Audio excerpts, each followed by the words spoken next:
Welcome to the Intercourse Show. I am your host, Mr. B. Today we have a very exciting show for you.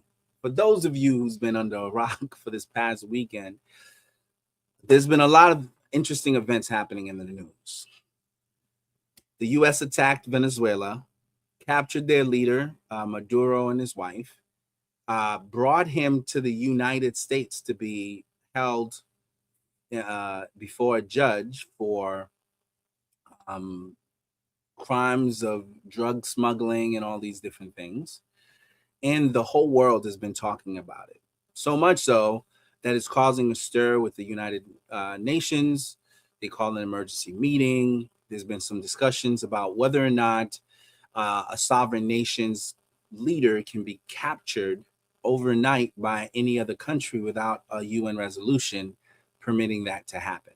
So I've been following different news outlets for it. I like Vantage, which is by First Post. It's an Indian-based news outlet, but they give some good perspectives around why this happened, the impact it's having, and the core reasons that caused it to happen.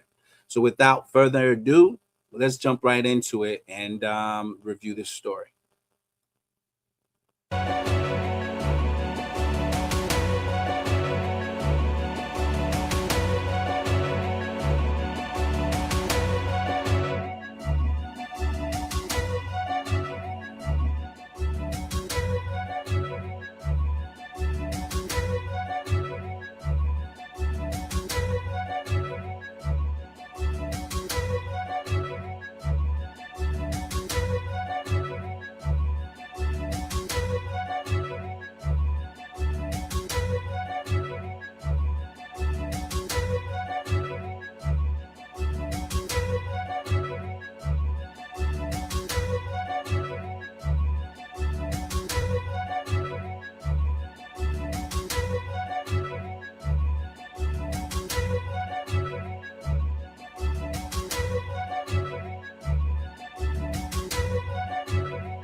Imagine being able to build an app with your name on it, just by thinking about it. Meet Base 44. This is a really good point that I want to ask. If you're the president of a whole other country and another country makes an allegation that you did something wrong in their country, even though you've never actually set foot in their country, they're just connecting you through circumstantial evidence. And then they literally fly into your country, kidnap you, and bring you to their country.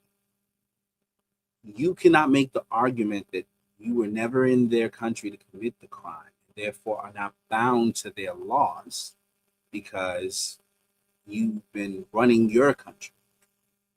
He is somehow subjected to the laws of the United States based on an allegation that was presented to a local court in the United States.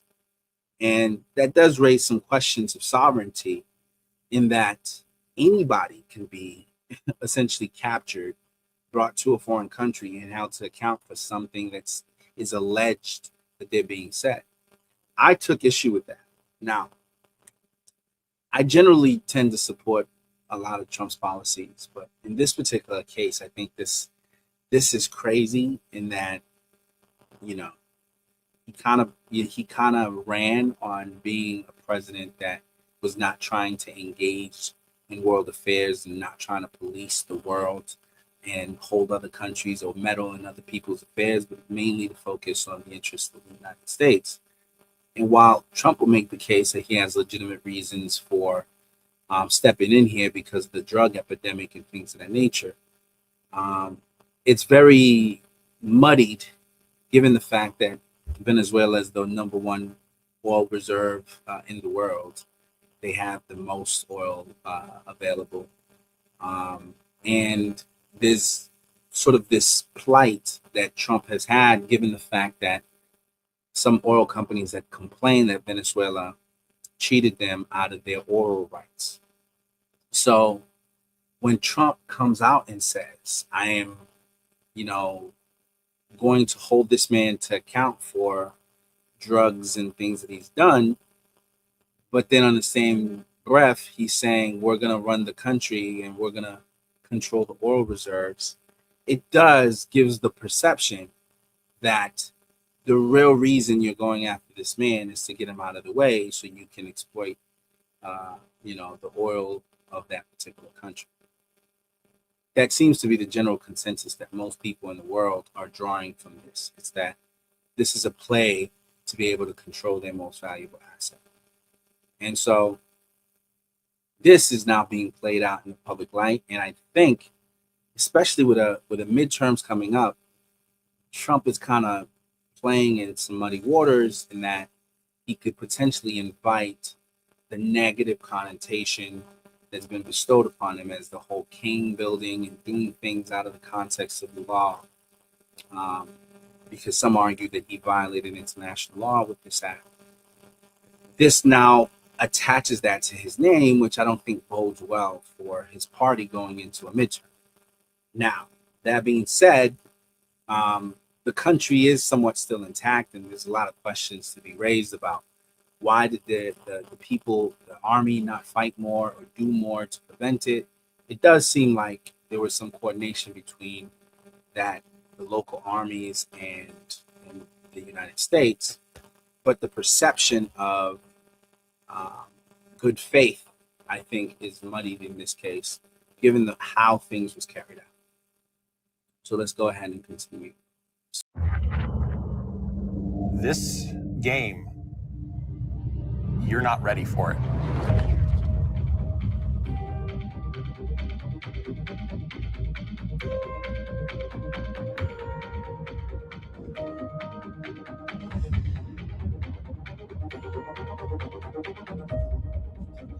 You're in the middle of this beautiful sci-fi environment,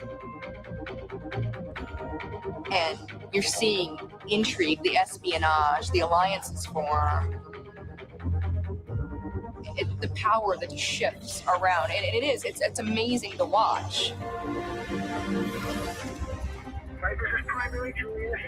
Simple actions can have massive effects. You can cooperate with people, compete with them, make friendships, deceive them, betray them. It's amazing to think that it's all just other players. More players start coming. It just starts this complete cascade of actions, and you don't know what's going to happen. It is a free-for-all. We'll get locked up and shot instantly. People start dying left, right, and center. It's just something that you can't get anywhere else. It's just the rush like no other. Everybody's on this journey and writing their own stories, and that is probably the simplest way I can describe it.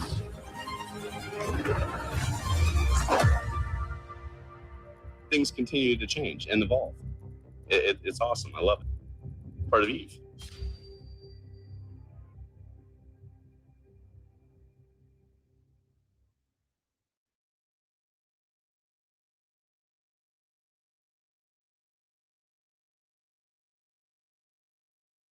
If you live in a Virginia zip code and have 0 DUIs in the last 5 years, listen carefully. I was an insurance agent for 30 years, and what I'm about to tell you could save you up to 80% on your auto insurance. Here's what the industry doesn't want you to know.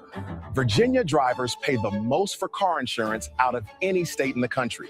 As we all know from the recent 2025 leak, insurance companies are now in trouble for overcharging Virginia drivers by as much as 80% for the same coverage. We call drivers in this state gold tier clients, the ones we'd fight to keep because of inflated commissions. But here's the dirty secret. If you're in Virginia, they won't let you know you can lower your rate now, and they are happy to keep overcharging you. My neighbor Jessica from Chesapeake, perfect record, was paying $180 a month for 15 years. I told her, try out my new website. She found the same coverage for $72. Save 60% after filling out the form through my official website. After 30 years in insurance, here's the truth. If you live in Virginia and have 0 DUIs in the last 5 years, you're being overcharged. But they won't call you with a better rate. Why would they? You're already paying too much, and their shareholders love it. I'd quietly tell my favorite clients, be proactive. Go through my service and get what you deserve. When you click below, you'll reach my website where you just fill out an application. Takes about 5 minutes. It'll ask you for your zip code, about your vehicle, and some other information. Then it'll show you what you qualify for. Virginia drivers with 0 DUIs can save up to $610 per year. Here's what most people don't know. Own your home, you're a premium lead. Multiple vehicles, they want you even more. Currently insured, you're exactly their target. Have all 3?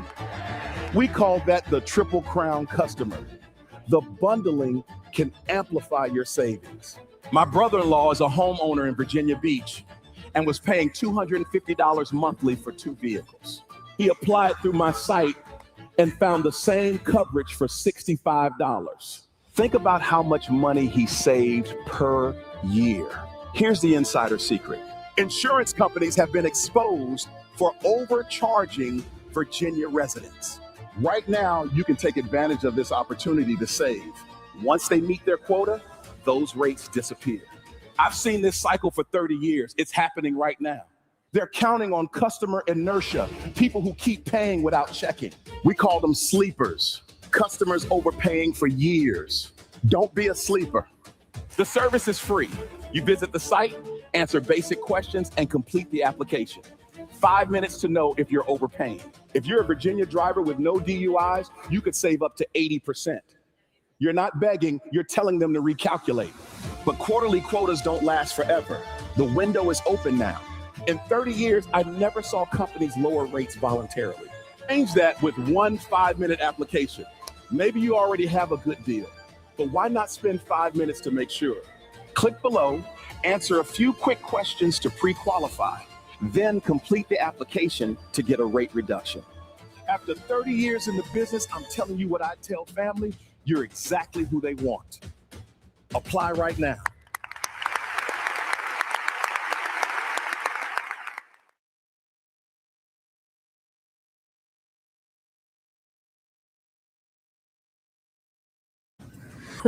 In this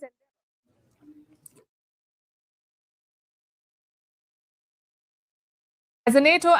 Okay, so we've seen a number of different stories here. The few that I'd like to sort of comment on has been the Maduro story. I think there were some great points raised with regards to the sovereignty issue, whether or not a powerful state like the United States should be able to capture and imprison the leader of a country and then essentially put their replacement in place solely for the purpose of taking their resources for their own self-gain. I think that's a question that we do have to wrestle with and ask ourselves, is that something that we should do? But then there was also some context beyond that question as to whether or not the oil companies have a moral fortitude, if you will, to resist the pressure to go in, given the fact that there's been some losses that they've incurred dealing with this unstable government, and also given the fact that the way that things are coming about isn't exactly above board. It seems like it's very muddied, if you will. And I think most companies want to associate their brand with some level of legitimacy, and there's a reason that the term blood diamonds is not something that any diamond brand wants to be associated with. If they think they're buying diamonds from a place that exploits children and people and blood is shed to buy these diamonds, then people are not going to do business. So in the same way, if the perception is that we're stealing oil from another country for the sake of our own self-gain, would any brand want to associate themselves with that? And I think that's a legitimate question to ask for anybody, whether or not that is a proper association. Alternatively, there was some good points raised besides that particular story about, what steps other countries can take, such as Greenland, who may have some concerns that this will not stop just with Venezuela, that Trump may also have ambitions to, annex or take Greenland under U.S. custody, and just essentially be an extension of the United States governance. And the implications of that, well, the United Nations, you know, is deliberating over that bigger question, but also, you got NATO who's questioning if there was some sort of hostile takeover of Greenland, would that dissolve the partnership, the arrangement that they have? And that's a big question. So there's a lot of major questions that comes to play. I think the Trump element is something that can't be denied. He does have a different leadership style and a different way of doing things. And I don't believe he's mindful of how it rubs people. He just does it if he thinks it's in his interest to do it. And that's not what politicians are accustomed to. So, it is controversial. I'm not a huge Trump critic. There are some things that I don't necessarily agree with. I think the way he went about this optically looks crazy. But all we can do is see how it all plays out. Hopefully it works the way that it's intended to work, and the Venezuelan people somehow can make the best out of the situation, if that means new leadership, or maybe the courts here in the United States will somehow block Trump from prosecuting the leader of another country in the ways that he did it. We don't know. We just have to kind of watch it and see how things play out. But it was surprising to wake up to that news and to see it. But hopefully, there isn't crazy blowback as a result of it, although I think there will be down the pipeline, especially if they lose, if the Republicans lose the midterms. I think this is probably one of those things that the Democrats may attempt to impeach him on. Usurping authority, not getting the permission of Congress to do certain things. And I don't know, it may not necessarily, for the people who's already defecting from the Republican Party, because they argue that Trump is beholden to the will of Israel and it's not America first, they may have some ammo to further attack him. So that being said, we just have to watch how it all plays out. But I thank you guys for joining us for this. I would definitely encourage that you watch Vantage. It's a good actual network for news. They tend to give good feedback and a good perspective. So if you're not familiar with that, definitely check them out. The link will be in the comment bar below. But also, if you're not connected to the Intercourse Show, I definitely encourage you to lock in, subscribe, and share, and also join the conversation. Let your voice be heard. Thank you guys for joining us for this particular episode of the Intercourse Show. And until we speak again, may God bless you all. All right, bye.